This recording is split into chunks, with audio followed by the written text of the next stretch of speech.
어디서도 듣지 못한 설화의 세상. 이야기 뚝딱. 아주 먼 옛날 태백산맥의 골짜기는 사계절이 분명하되 언제나 어딘가 몽롱한 기운이 감돌고 있었어요. 햇살이 산등성이를 타고 내려올 때면 바람결에 이끼 냄새가 묻어났고, 밤이 되면 별빛이 나무가지에 걸려 반짝였지요. 그곳 사람들은 오래전부터 이 산을 살아있는 존재로 여겼어요.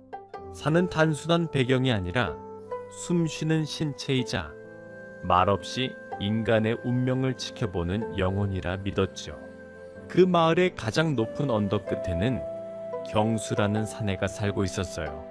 겉보기에 그는 평범한 농부였지만 그의 하루는 다른 이들과 달랐지요. 새벽 달기 울기도 전 그는 언제나 같은 자리에 앉아 눈을 감고 무언가를 읊조렸습니다. 그 모습은 마치 오래된 기도를 드리는 사람처럼 보였어요. 경수의 눈빛에는 늘 깊은 그림자가 드리워져 있었어요. 그 그림자는 단순히 세월의 피로가 아니었어요.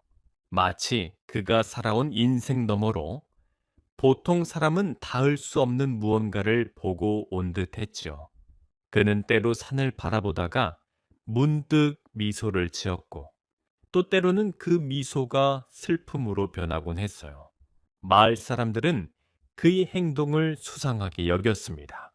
누구는 그를 산신을 모시는 사람이라 했고, 누구는 옛 죄를 속죄하는 자라 했지요. 그러나 아무도 정확히는 몰랐어요. 경수는 그저 묵묵히 하루하루를 살아갔고, 누가 물어도 그저 농사일이죠 하고만 대답했어요. 하지만 그가 가꾸는 밭은 조금 달랐어요. 그곳의 흙은 다른 밭보다 유난히 고왔고, 그 위에 자라는 풀과 작물들은 이상하리 많지 싱그러웠어요. 봄에는 산비탈에 벚꽃이 피 흩날릴 때 그의 밭에서는 이미 새순이 돋아나 있었지요. 그는 그 싹을 손끝으로 살살 쓸어내며 중얼거렸습니다. 올해도 잘 자라주게나. 네가 살아있어야 나도 사는 게지요. 그 말투에는 다정함과 절실함이 함께 섞여 있었어요. 마치 그에게 밭은 단순한 삶의 터전이 아니라 잃어버린 무언가를 다시 잇는 다리와도 같았던 것이지요. 밤이 되면 경수는 자주 산의 깊은 곳으로 향했어요. 달빛이 흐르고 바람이 나무잎을 스칠 때마다 그의 걸음은 더 조심스러워졌습니다. 그는 늘 같은 자리에 멈추어 서서 조용히 손을 모았어요. 그곳은 오래전부터 별이 머무는 골짜기라 불리는 곳이었어요. 사람들은 그곳에 신령이 깃든다고 믿었지요. 경수는 그곳에서 아무 말도 하지 않았어요. 그저 바위 위에 놓인 조그만 돌무더기 앞에 한 줌의 쌀과 작은 촛불을 두었습니다. 그리고 아주 오래된 노래를 아주 낮은 목소리로 불렀어요. 그 노래는 마을의 누군가도 들어본 적이 없었어요. 가사는 낯설고 음조는 바람처럼 흔들렸어요. 그러나 그 선율에는 분명히 그리움이 섞여 있었어요. 그리움은 시간이 지나며 더 깊어졌고, 그의 목소리는 때로 떨렸어요. 그때마다 바람이 불어와 촛불을 스쳤어요. 촛불은 흔들리다 꺼지기도 했지만 경수는 새 초를 꺼내 다시 불을 붙였어요. 그는 그렇게 수십 번을 반복하며 마치 꺼져가는 무언가를 다시 불러내려는 듯 했지요. 사람들이 잠든 밤, 멀리 산 아래에서는 희미한 노랫소리가 들리기도 했어요. 그 노래를 들은 자들은 이상하게도 꿈속에서 옛 기억을 떠올리거나 잃어버린 사람을 보았다 하지요. 그래서 마을 어른들은 이렇게 말하곤 했습니다. 경수의 노래는 산의 심장을 두드리는 소리야. 그 소리를 들으면 이 친혼이 잠에서 깨어난다네. 하지만 정작 경수 자신은 그 말에 아무런 대꾸도 하지 않았어요. 그는 그저 담담히 웃으며 말했지요. 그저 바람 소리이지요. 바람도 사람의 말을 닮을 때가 있거든요. 그러나 그의 눈빛은 말과 달랐어요. 그 속에는 분명히 어떤 기억이 깃들어 있었죠. 누군가를 잃은 사람만이 지닐 수 있는, 가만히 있어도 저릿하게 아려오는 슬픈 말입니다. 경수의 오두막 안에는 작은 옹기단지 하나와 낡은 목함이 있었어요. 그 안에는 오래된 천조각과 희미하게 빛나는 수정구슬 하나가 들어 있었지요. 그는 매일 밤 그 구슬을 손에 쥐고 눈을 감았어요. 그때마다 그의 입술은 거의 들리지 않을 만큼의 속삭임을 흘렸습니다. 오늘도 그대의 숨결을 느꼈습니다. 당신이 다시 돌아오신다면 이 산도 웃을 것입니다. 그 말이 끝나면 어디선가 새의 울음소리가 들려왔고 바람이 천천히 오두막 문을 흔들었어요. 그 문소리는 마치 대답처럼 들렸지요. 그날 밤도 별은 유난히 밝았어요. 별빛은 경수의 얼굴을 스쳤고 그의 눈동자 속에서는 그 빛이 파문처럼 번져나갔어요. 그는 마치 누군가를 향해 마음속으로 인사를 하는 듯 고개를 숙였습니다. 잘 계시죠? 내일도 그 자리에서 기다리겠습니다. 그날 밤은 유난히 바람이 잠잠했어요. 산속의 나무들도 숨을 죽이고 달빛만이 천천히 경수의 오두막을 감싸고 있었죠. 그 고요 속에서 경수는 잠들었어요. 그의 꿈속에는 언제나 한 여인이 나타났어요. 그 여인의 이름은 은하, 잉였어요. 옛날 경수가 아직 젊고 순박하던 시절에 마음을 다해 사랑했던 이였지요. 은하는 마을 외딴 쪽 큰 버드나무 아래서 늘 강물을 바라보던 여인이었어요.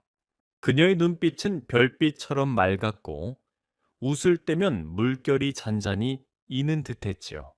경수는 그런 은하를 멀리서 바라봤어요. 서로의 마음은 알고 있었으나 시대의 벽이 두 사람을 갈랐어요. 은하는 양반집 첩의 딸로 태어나 신분이 애매했지요. 경수는 평민 출신이었으니 그 사랑은 처음부터 허락되지 않았어요. 그러나 마음이라는 것이 어찌 명분으로 막을 수 있겠습니까? 둘은 밤마다 몰래 강가에서 만났고 달빛 아래서 조용히 손을 맞잡았어요. 그때의 경수는 세상이 두렵지 않았고 은하의 웃음 하나로 하루가 빛났지요. 하지만 세상은 언제나 그 행복을 오래 두지 않았어요. 그들의 비밀은 결국 드러났고 은하는 억지로 먼 골로 시집을 가야 했어요. 그날 이후 경수는 매일 밤 같은 자리에 앉아 별을 봤어요. 은하가 떠난 길 위로 떨어진 별 하나가 그의 가슴에 깊이 박힌 차에 사라지지 않았죠. 그 후로 오랜 세월이 흘렀지만 경수의 마음속에는 은하의 목소리가 여전히 남아 있었어요. 그가 산속에서 지내기 시작한 것도 어쩌면 사람들 눈에 띄지 않으려는 도피이자 잊히지 않는 그리움에 사로잡힌 결과였는지도 모르겠어요. 그날 밤 꿈속에서 은하는 다시 나타났어요. 흰 옷자락이 달빛에 물들어 은빛으로 번졌고 그녀는 마치 안개 속에서 걸어 나오듯 조용히 경수 앞에 섰어요. 그녀의 목소리는 바람처럼 낮고 부드러웠어요. 경수 아저씨, 아직도 그 노래를 부르시나요? 경수는 놀라서 고개를 들었어요. 그녀의 얼굴은 젊은 시절 그대로였어요. 시간이 그녀만 비껴간 듯 눈빛도 숨결도 옛날 그대로였지요. 은하, 정말 당신이요? 그의 목소리는 떨렸고 손끝이 미세하게 흔들렸어요. 저는 여전히 여기에 있어요. 당신이 부르는 노래가 나를 이곳에 머물게 했지요. 그 순간 경수의 눈가에 눈물이 고였어요. 그는 차마 다가가지 못하고 허공에 손을 뻗었어요. 하지만 그 손끝은 공기를 스쳤을 뿐 은하는 다시 희미한 빛으로 흩어지며 사라졌어요. 꿈에서 깨어난 경수는 이불을 붙잡고 한참 동안 숨을 몰아쉬었어요. 그의 손에는 여전히 무언가 따뜻한 온기가 남아 있었어요. 그 온기를 놓치지 않으려는 듯 그는 손을 꼭 쥐고 중얼거렸지요. 내가 아직 그대를 잊지 못했나 보. 그의 목소리에는 체념과 따스함이 뒤섞여 있었어요. 그리고 그날 이후 경수는 매일 밤마다 산으로 향하는 시간을 조금씩 늦추기 시작했어요. 마치 그 꿈의 여인이 다시 나타나 주기를 바라는 듯이요. 며칠 뒤 마을에는 낯선 젊은 총각이 나타났어요. 그는 허름한 도포에 칩신을 신고 등에 낡은 짐을 진 채였지요. 하지만 그의 눈빛에는 묘한 깊이가 있었어요. 그는 마을의 우물가에서 물을 마신 뒤 사람들에게 이렇게 물었어요. 혹시 이 마을에 경수라는 분이 사시나요? 사람들은 고개를 갸웃하며 대답했어요. 산 위에 혼자 사는 노인이 있지요. 사람들과 어울리지는 않지만 묘하게 마음이 편해지는 분이라오. 총각은 그 말을 듣자마자 산길을 올랐어요. 그의 발걸음은 지치지 않았고 오히려 그 산의 냄새가 익숙한 듯 느껴졌지요. 그가 오두막 근처에 다다르자 안에서 노랫소리가 희미하게 흘러나왔어요. 그 노래는 바람처럼 낮고 슬픔과 다정함이 섞여 있었어요. 총각은 문 앞에서 한참을 서 있었어요. 그 노래를 듣는 동안 눈가가 젖어들었지요. 마치 오랜 세월 잊고 지내던 기억이 가슴 깊은 곳에서 다시 피어나는 듯 했어요. 잠시 후 문이 열렸고 경수가 마른 손으로 등불을 들고 나타났어요. 그는 낯선 젊은이를 바라보다가 조용히 물었어요. 누구시오? 총각은 깊이 허리를 굽히며 말했어요. 저는 은하댁의 아들입니다. 그 말에 경수의 손에서 등불이 덜컥 떨어졌어요. 불빛이 흙바닥 위로 번지며 흔들렸지요. 그의 입술이 떨렸어요. 은하, 그 아이가 총각은 고개를 들었어요. 그의 눈빛은 은하와 닮아 있었어요. 맑고 고요하며 어딘가 슬픈 빛을 머금은 눈이었지요. 어머니는 돌아가시기 전까지 늘 당신 이야기를 하셨습니다. 산에 별이 지면 경수 아저씨가 그 별을 다시 띄운다고요. 경수의 눈에서 눈물이 흘러내렸어요.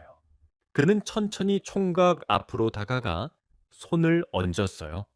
그래서 네가 왔구나. 산이 너를 이끌었겠지요. 그날 밤 산에는 바람이 불지 않았어요. 별들이 유난히 가까워 보였고 오두막 안에는 오래된 등불 하나가 조용히 타올랐어요. 그날 밤 은하는 오래도록 잠을 이루지 못했어요. 창호지 너머로 스며드는 달빛은 마치 얇은 비단결처럼 방 안을 덮고 있었지요. 바람은 산허리를 돌아 마을로 내려오며 은은한 풀내음을 실어왔어요. 그러나 그 향기 속에는 어딘가 모르게 낯선 기운이 섞여 있었어요. 그것은 경수를 만난 날 이후부터 느껴지는 설명하기 어려운 감정이었습니다. 그녀는 누워서도 자꾸만 그 총각의 얼굴이 떠올랐어요. 그가 했던 말, 그가 잠시 바라보던 산의 능선, 그리고 그 순간 스치듯 느꼈던 미묘한 떨림까지. 마음 한구석이 어딘가 불편하면서도 이상하게 따뜻했지요. 마치 오랜 세월 전 이미 한 번은 그를 만나본 듯한 느낌이었어요. 그렇게 뒤척이던 은하는 어느새 깊은 잠에 빠져들었어요. 그 밤 그녀는 이상한 꿈을 꾸었어요. 꿈속에서 은하는 안개 자욱한 산길을 홀로 걸었어요. 안개는 발끝부터 어깨까지 그녀를 감싸고 머리 위에서는 달이 흐릿한 빛을 뿌리고 있었어요. 길은 낯설지 않았지만 어쩐지 평소보다 더 길게 이어지는 듯 했어요. 한참을 걷다 보니 멀리서 누군가의 그림자가 보였지요. 그 그림자는 천천히 다가왔고 그 얼굴이 드러나자 은하는 숨을 삼켰어요. 바로 경수였어요. 그런데 그때의 경수는 낮에 보았던 총각과는 달랐어요. 눈빛이 훨씬 깊고 어두웠으며 어깨에는 알 수 없는 기운이 흘렀어요. 그는 천천히 손을 들어 은하를 향해 무언가를 건네었지요. 그것은 옛날 부적 같기도 낡은 서찰 같기도 한 조각이었어요. 은하가 그것을 받으려는 순간 바람이 갑자기 불어 안개를 휘몰아치게 했어요. 안개 속에서 경수의 모습은 점점 희미해졌고 그와 동시에 산 아래쪽에서 낮게 울부짖는 듯한 괴이한 소리가 들려왔어요. 그것은 짐승의 울음 같기도 사람의 통곡 같기도 했어요. 그녀는 놀라 비명을 지르려 했지만 목소리가 나오지 않았어요. 그 순간 경수가 손짓하듯 입술에 손가락을 대더니 낮게 속삭였어요. 두려워 마시오. 곧 알게 될 것입니다. 그 말을 끝으로 모든 빛이 꺼지고 은하는 마치 깊은 물속으로 가라앉듯 어둠 속으로 빠져들었어요. 눈을 떴을 때 새벽이 막 밝아오고 있었어요. 창문 틈새로 닭 울음소리가 희미하게 들려왔어요. 땀이 이마를 타고 흘렀고 가슴은 쿵쾅거리며 아직도 꿈의 잔향에서 벗어나지 못했어요. 은하는 자리에서 일어나 조심스레 방문을 열었어요. 밖은 고요했고 산속은 아직도 새벽 안개가 짙게 내려앉아 있었어요. 그런데 마당 한켠 한가리 뒤쪽에서 희미하게 반짝이는 무언가가 보였어요. 그녀는 천천히 다가가 그것을 손에 들었어요. 놀랍게도 그것은 꿈속에서 경수가 건네던 그 조각과 똑같은 모양이었어요. 낡은 종이었고 한쪽 구석이 타다 만 흔적이 남아 있었어요. 은하는 숨을 죽였어요.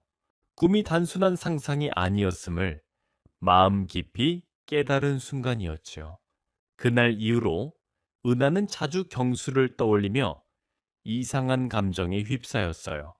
낮에는 마을일을 하면서도 문득 산 쪽을 바라보게 되었고, 밤에는 경수의 그림자가 머리맡을 맴도는 듯한 기분이 들었어요. 그녀는 몰랐어요. 그 조각이 바로 태백산맥을 수하는 오래된 봉인의 일부였다는 것을요. 그리고 그 봉긴이 깨어날 때마다 산의 어둠 또한 눈을 뜬다는 사실을요. 그날 이후 마을에는 조금씩 이상한 일들이 생기기 시작했어요. 처음엔 모두들 우연이라 생각했어요. 우물가에서 물이 끓어오르듯 거품이 이는가 하면 밤마다 산에서 들려오는 울음소리가 점점 커져만 갔어요. 마을의 개들은 아무것도 없는 허공을 향해 지저대곤 했고 아이들은 이유 없이 울다 지쳐 잠이 들었어요. 노인들은 낮은 목소리로 속삭였어요. 이건 분명 태백산의 신령이 노한 거야. 그래, 몇 해 전 산신제를 그만두고서부터 기운이 달라졌어. 하지만 그런 말에도 젊은 사람들은 코웃음을 쳤어요. 요즘 세상에 무슨 신령이래요? 그냥 날이 습해서 그런 거겠지요. 그럼에도 불안은 은근히 퍼져나갔어요.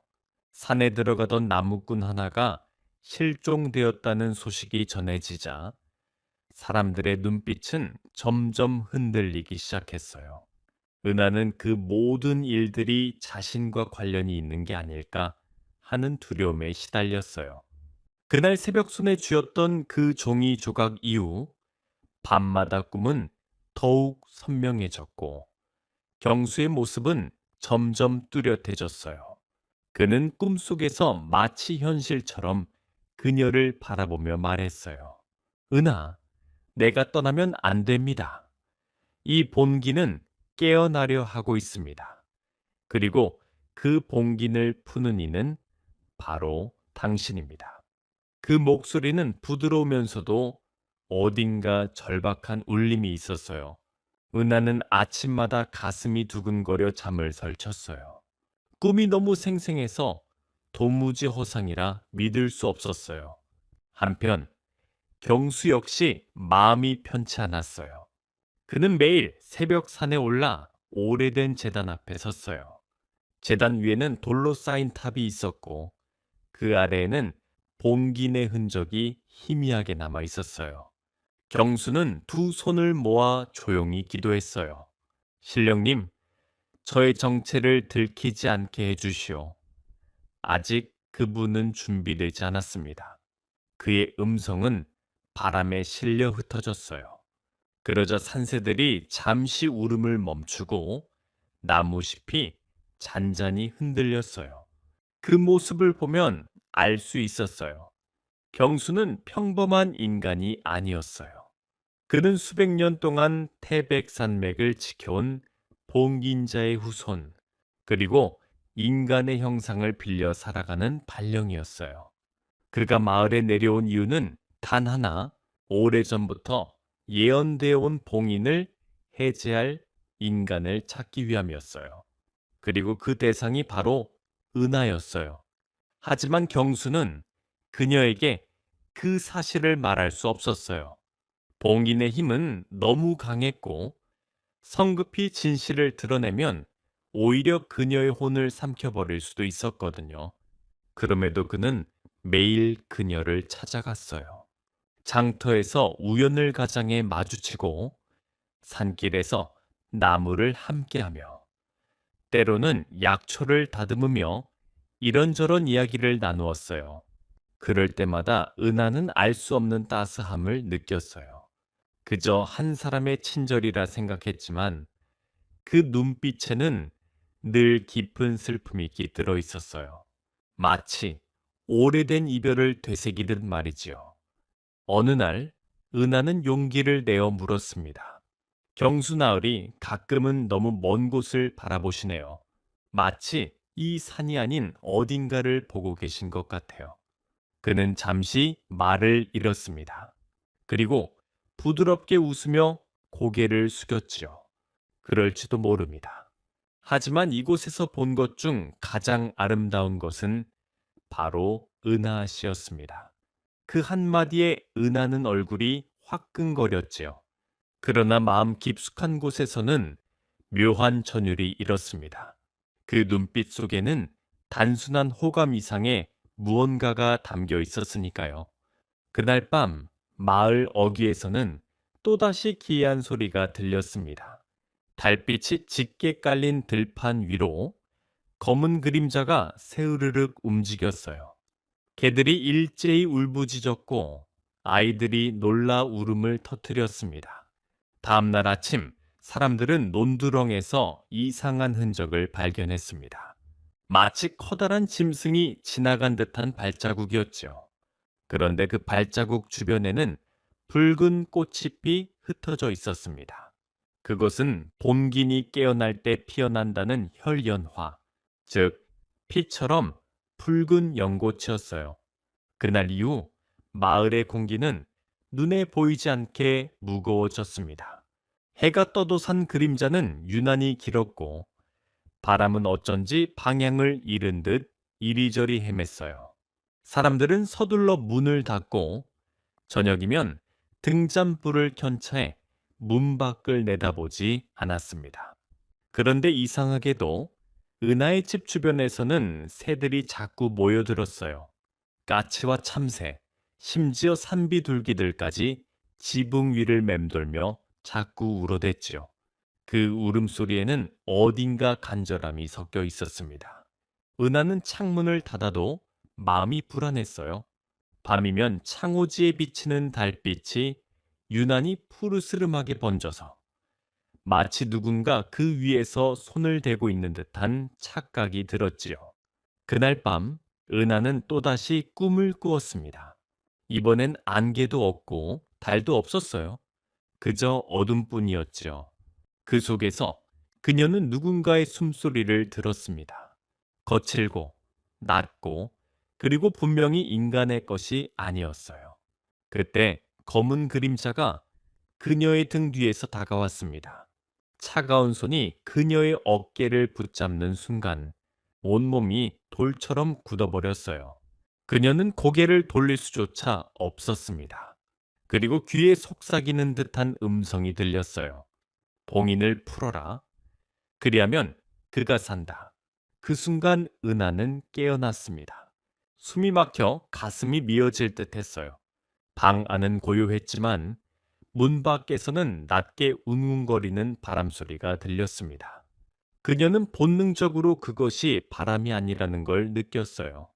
그것은 목마, 오래전 봉인된 산의 어둠이 깨어나며 나타나는 존재였습니다.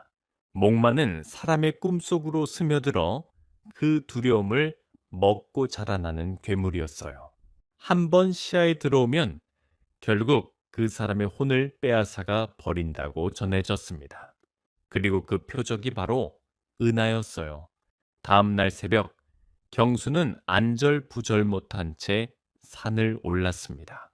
그는 봉기네 제단 앞에서 무릎을 꿇고 손가락을 베어 피를 흘렸어요. 그 피가 제단의 돌틈에 스며들자 희미한 빛이 일렁였습니다. 그때 산속 어딘가에서 날카로운 비명소리가 터졌어요. 에우나 아시. 그는 눈을 부릅뜨며 뛰어내려갔습니다. 마을 어귀에 도착했을 때 은하는 이미 혼절한 채 땅에 쓰러져 있었습니다. 그녀의 옷자락에는 새까만 재가 묻어 있었고 머리카락 끝에는 서늘한 냄새가 배어 있었어요. 경수는 그녀를 안아들고 방 안으로 옮겼습니다. 그의 손끝에는 알 수 없는 빛이 서려 있었고 입술 사이로 고요한 주문이 흘러나왔어요. 그는 원래부터 인간이 아니었으니까요. 그의 이마 위에는 미세한 문양이 떠올랐습니다.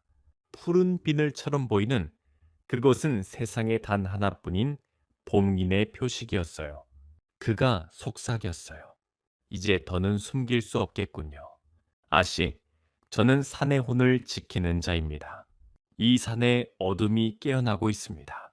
당신의 꿈은 이미 그 봉긴과 이어져 있지요.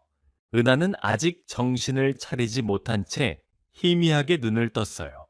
그녀의 시선에 경수의 얼굴이 아득히 흔들렸습니다.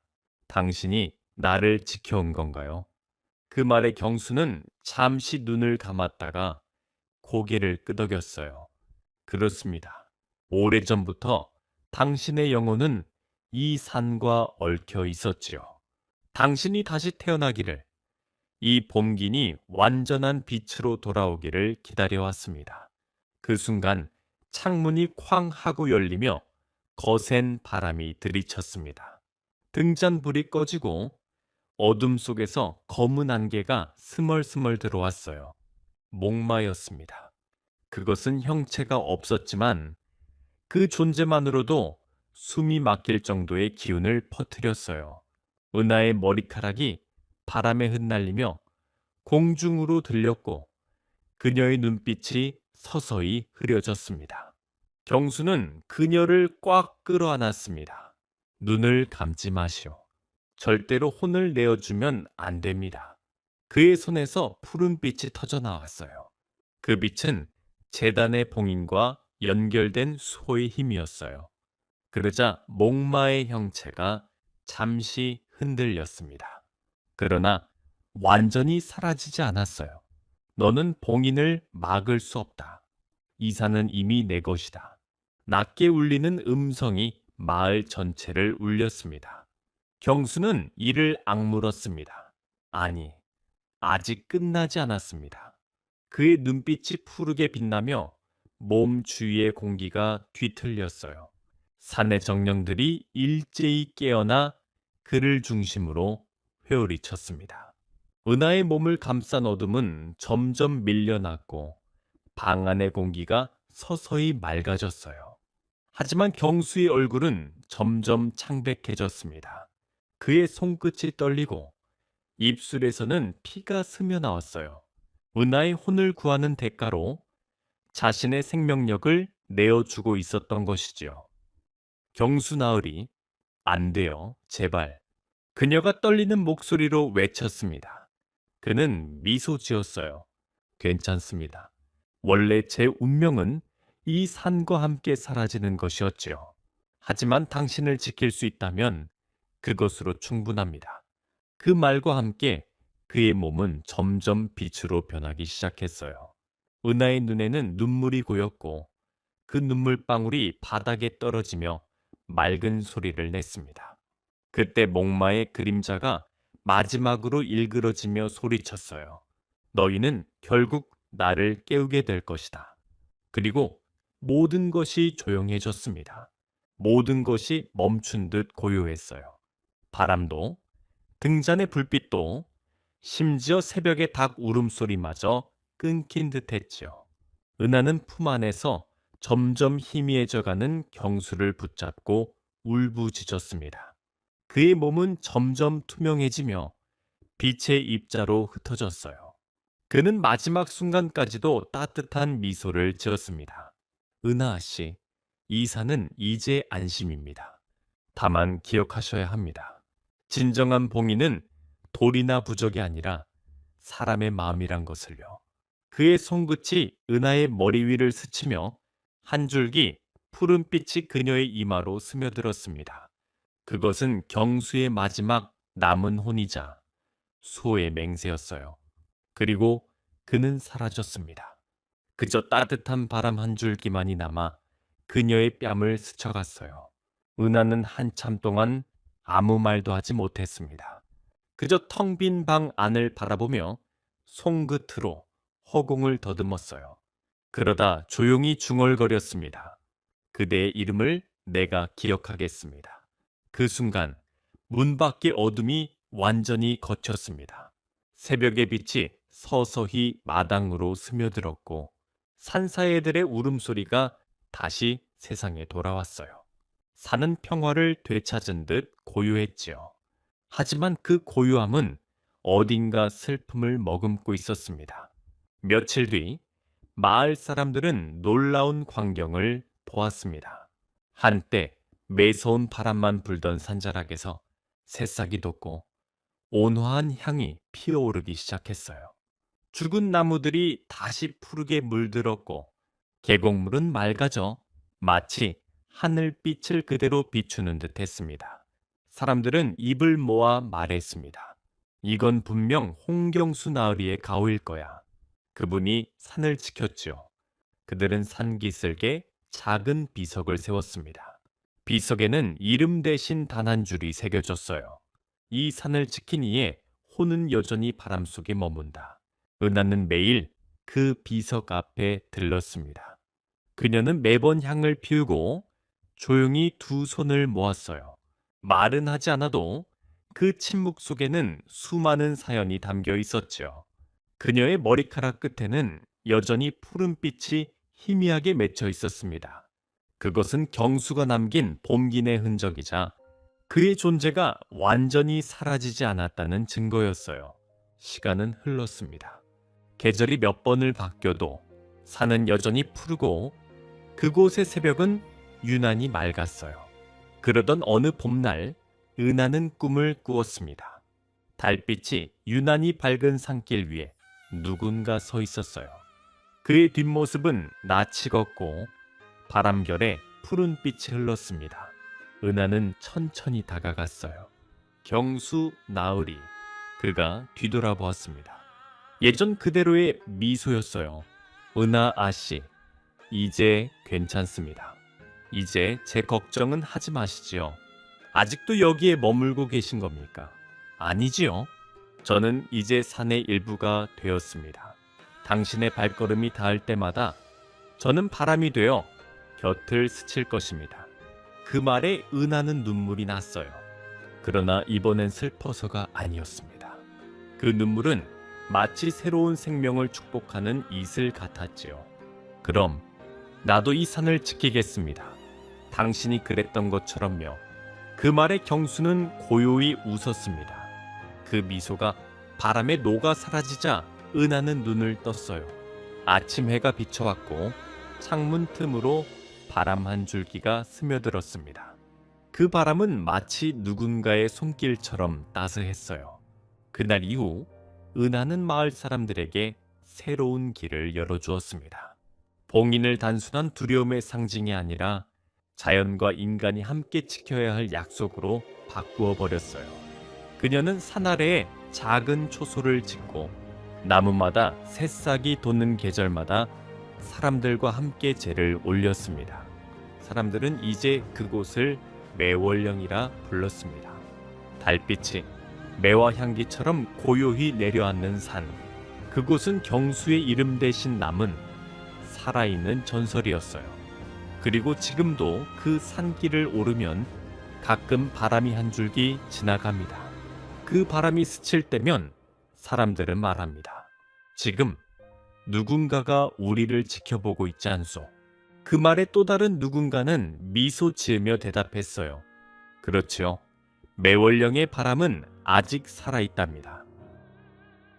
그럼 여기까지. 다음에 또 흥미로운 이야기로 찾아올 것을 약속드리면서 오늘 얘기 들으신 분들 모두 행복의 나라로 뚝딱. 재미있는 설화의 세상, 이야기 뚝딱. 오늘도 즐거우셨다면 좋아요와 구독 부탁드려요. 그럼 다음 시간에 또 만나요.